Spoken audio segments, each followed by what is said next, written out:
Some players exist to score points and fill arenas with highlight reel moments.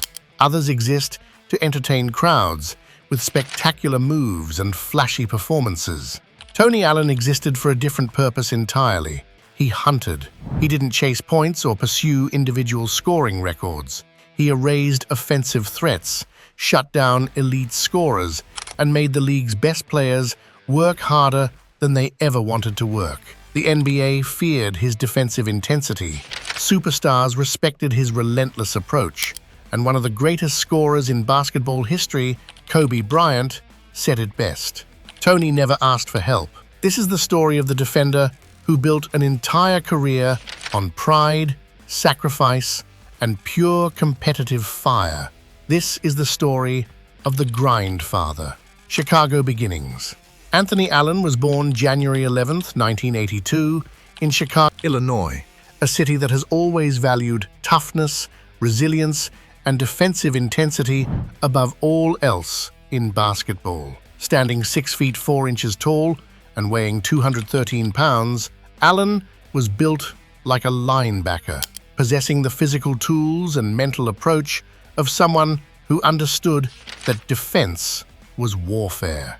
At Crane High School on Chicago's west side, Allen developed his reputation as a defensive specialist who didn't just guard opponents, he exhausted them, frustrated them, and broke their will. While other players focused on perfecting their offensive games, Allen was perfecting the art of making life miserable for whoever had the basketball.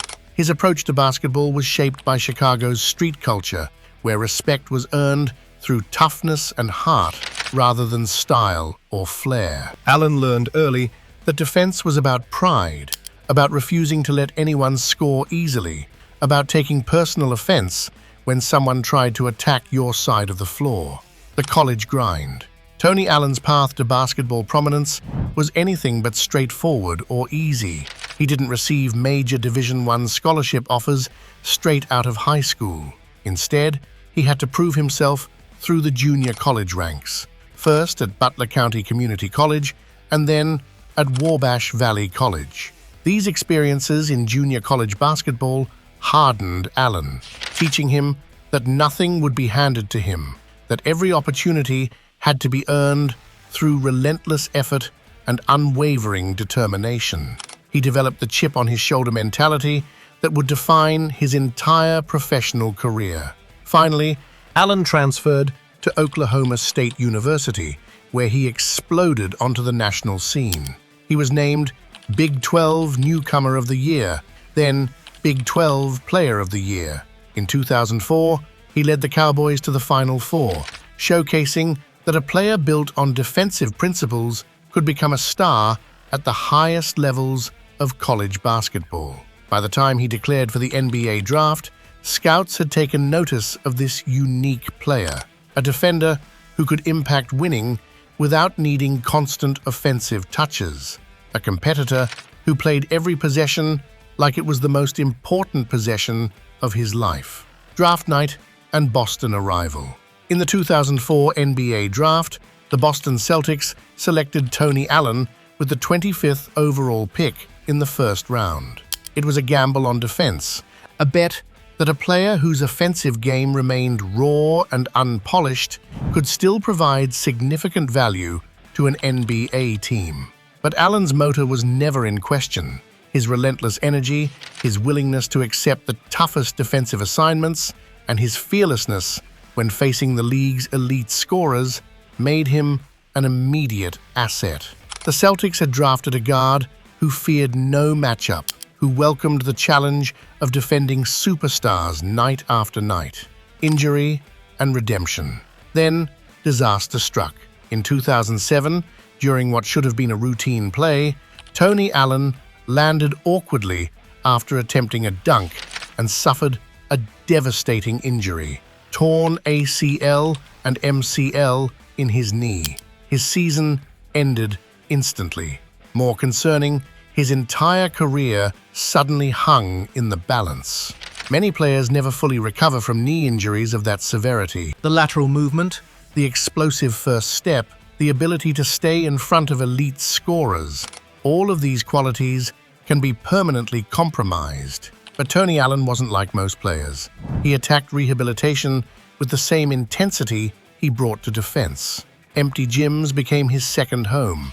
Grueling physical therapy sessions became his battleground. And when Allen returned to the court, he was somehow more determined, angrier, and more relentless than before. Defense had always been personal for him.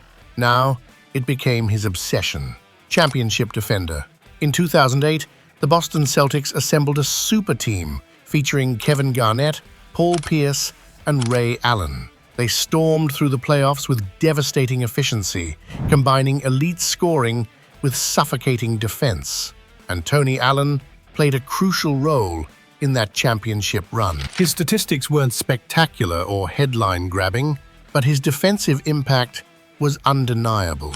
Allen guarded the opposition's best perimeter scorers without hesitation or complaint. He accepted every difficult assignment, took pride in making stars uncomfortable, and contributed to Boston's championship culture.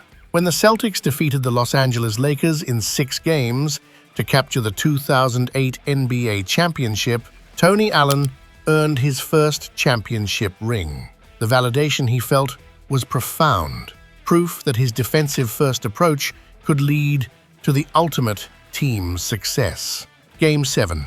Heartbreak. 2 years later, in 2010, the Celtics returned to the NBA Finals for a rematch against the Lakers.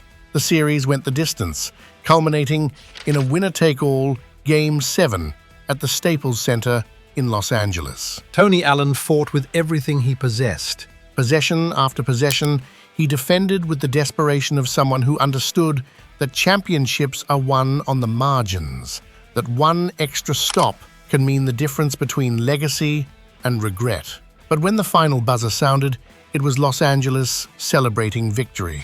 Kobe Bryant, he was the player who set the tone every single night into legend. This is Humble Fire. If you enjoyed this documentary, like, subscribe, and turn on notifications for more stories about the players who changed basketball through defense, sacrifice, and pure competitive heart. Who should we cover next? Let us know in the comments.